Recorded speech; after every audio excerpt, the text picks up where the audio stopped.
Hello friends, good morning. কেমন আছো সবাই? আশা করি সবাই খুব ভালো আছো। আমিও খুব ভালো আছি। তো এখন বাজে সকাল 6:30।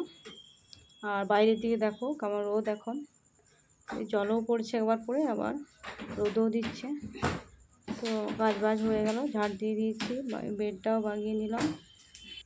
আর ঘরে বাচ্চা থাকা মানেই জানোই তো, বই সব খেলনা এধার ওধার সব করা থাকে। বাগাতে করতে অনেকটাই টাইম লেগে যায়। রাতে বাসনগুলো ধুয়ে নিচ্ছি। এই যে অর্ণবের খাওয়া হয়ে গেছে সকালে। তারপর কলা নিয়ে বসছে, দুটো কলা নিয়ে বসছে। পুরো দিন মানে মুখ চলতেই থাকে। ছুটির সময় স্কুল ছুটি, তো এখন 1 মাস স্কুল ছুটি। তো 1 মাস স্কুল ছুটিতে বুঝতেই পারছো, ঘরে যদি থাকে তাহলে আমার কী অবস্থা হবে।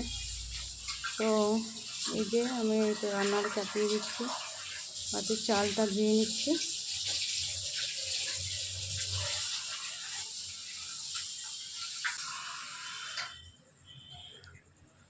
তো ভাতের সাথে একসঙ্গে ডালটাও দিয়ে দেবো, যেন ডাল ঘটিতে ডালটা দিয়ে দিচ্ছি।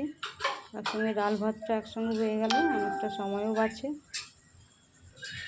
আর গ্যাসও কম খরচ হয়, চটজলদি কাজটা হয়ে যায়।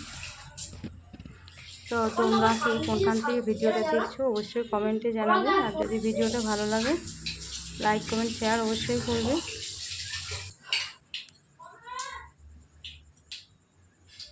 তো আমার জলটা গরম হয়ে গেছে, চালটা ফেলে দিয়েছি, ডালটা দিয়ে দিচ্ছি এখন।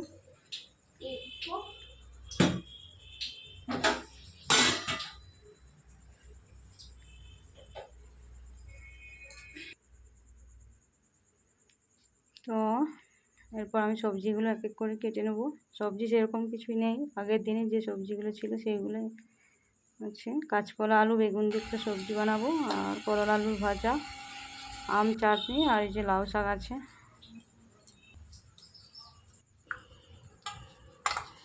তো সবজিগুলো সব কেটে রেডি করে নিয়েছি। তো এই সবজিটা সেদ্ধ করতে দিয়ে দিলাম। এই শাকগুলো ধুয়ে নিচ্ছি এক এক করে।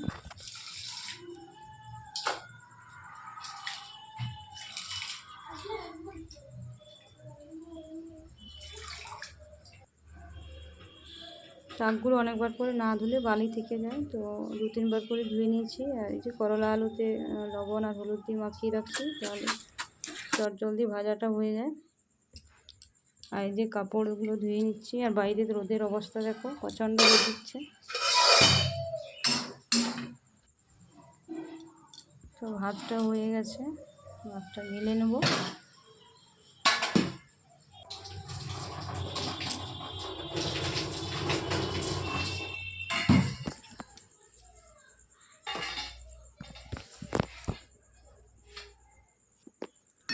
এরপর সবজিগুলো এক এক করে করে নেব।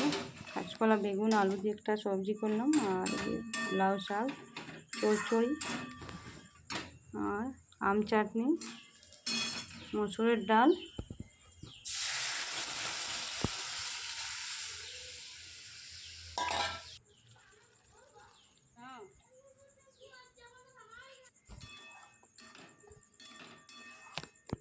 আর করলা আলুর ভাজা। তো রান্না আমার পুরোপুরি রেডি হয়ে গেছে।